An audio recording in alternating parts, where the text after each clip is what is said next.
श्री क्षेत्र कुणकेश्वर म्हणजे भाविकांचे अढळ श्रद्धास्थान। कुणकेश्वर भेटीची ओढ भाविकांना काही केल्यास स्वस्त बसू देत नाही।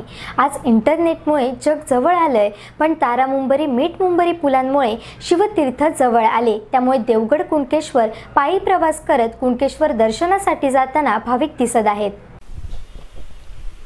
देवगड तालुक्यातील कुणकेश्वर येथे श्रावणी सोमवारचा थाट हा काही वेगळाच असतो। सकाळी शाळा कॉलेज सुटली की कॉलेजची तरुणाईची पावले वळतात ती कुणकेश्वरकडे। अबालवृद्धांपासून अनेक मंडळी शिवतीर्थावर दाखल होताना दिसत आहेत। डायरेक्ट कुणकेश्वर हे थोडं खूप लांब पडतं। यावर्षी तो नवीन पूल झाला आहे, तारा मुंबरीचा पूल। यावर्षी आम्ही त्या पुलाने आलोय, त्यामुळे चालत आलो। त्यामुळे कुणकेश्वर फक्त 4 किलोमीटरवर आलेलं आहे। त्यामुळे येताना खूप मजा केली। समुद्रामार्गे आम्ही आलो। पहिल्यापेक्षा जेव्हा मी येतो त्यापेक्षा आता खूप मजा येते। मी देवगड कॉलेजचे विद्यार्थी। दरवर्षीप्रमाणे आम्ही कॉलेज सुटलं की श्रावण सोमवारी कुणकेश्वरला भेट देतो। यंदा हे तारा मुंबरीचे पूल झाल्यामुळे आम्हाला कुणकेश्वरला यायला 4 किलोमीटर अंतर कमी पडतं। त्यामुळे आम्ही हा रस्ता आम्हाला सोयीस्कर वाटतो। राजकीय मंडळीही आवर्जून हजेरी लावतात। दुसरा श्रावण सोमवार असल्याने सकाळी 7 वाजल्यापासून दर्शनासाठी भाविकांची गर्दी दिसत होती। भाजप प्रदेश प्रवक्ते माधव भंडारी यांच्या हस्ते कुणकेश्वरची पहिली पूजा झाली। भाजप नेते अतुल रावराणे यांनी कुणकेश्वरचे दर्शन घेतले। यावेळी देवस्थान ट्रस्टतर्फे त्यांचा सत्कार करण्यात आला। श्रावण सोमवारी जिल्ह्यातील नाही तर राज्यातील भाविक कुणकेश्वरमध्ये येत असतात। यावर्षी विजयदुर्ग, पडेल व इतर काही भागातील भाविक यांनी देवगड ते कुणकेश्वर हे अंतर 4 किलोमीटर असल्याने कुणकेश्वरला पायी प्रवास करणे पसंत केले। पुढील 2 सोमवारी मंदिराचे वार्षिक कार्यक्रम असल्याने धार्मिक विधी होणार नसल्याची माहिती देवस्थान अध्यक्षांनी दिली आहे। आता तर कुणकेश्वरला येण्यासाठी देवगडहून खूपच जवळ अंतर झाल्यामुळं जवळचं अंतर झाल्यामुळे ब्रिज चालू झाल्यामुळं त्याच्यामुळं बरीचशी गर्दी आता या मार्गावर वाढली। तसेच चारी बाजूचे मार्गाने सारखी ये जा असल्यामुळं पोलिसांचा सुद्धा बंदोबस्त चांगल्या प्रकारे आहे। ठिकठिकाणी ट्रॅफिक हवालदार आपलं काम चोखपणे पार पाडत आहेत।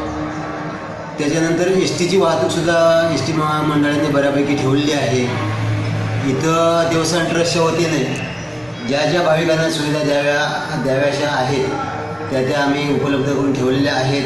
भाविक त्याचा आनंद घेत आहेत। याच्यानंतरचा 7 तारीखला येणारा सोमवार, 14 तारीखला येणारा सोमवार, या 2 सोमवारी देवस्थानची पारंपरिक वार्षिक आहे। 3रा व 4था सोमवार देवस्थानची पारंपरिक वार्षिक असल्यामुळं त्या दिवशी धार्मिक विधी होणार नाही, पण थेट दर्शने चालू राहणार आहे। आणि त्या दिवशी पारंपरिक उत्सव असल्यामुळे भाविकांची खूपच गर्दी वाढणार आहे। तरी मी सर्व भाविकांना अशी विनंती करेन की याही दिवशी आपण चांगल्या प्रकारे दर्शन घ्यावं। गर्दीचा गैरफायदा न घेता चांगल्या प्रकारे दर्शन घेऊन देवस्थान ट्रस्टला ग्रामस्थांना सहकार्य करावं असं मी सर्व भाविकांना आवाहन करेन।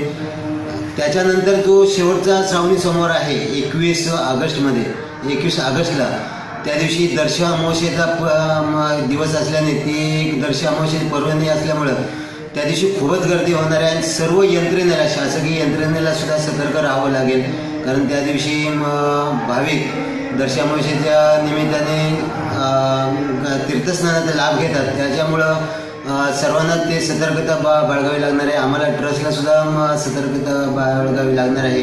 त्या अनुषंगाने सर्व नियोजन राहणार आहे। मी भाविकांना पुन्हा विनंती करेन की त्या दिवशी देवस्थान ट्रस्टला प्रशासकीय यंत्रणेला सहकार्य करून सर्वांनी सलोख्याच्या भावनेतून सहकार्य करून हे श्रावणी मास पूर्णत्वास न्यायचा आहे। पुन्हा एकदा सर्वांचं अभिनंदन करतो, सर्वांचे आभार मानतो आणि सर्वांना सुयश चिंतितो। धन्यवाद।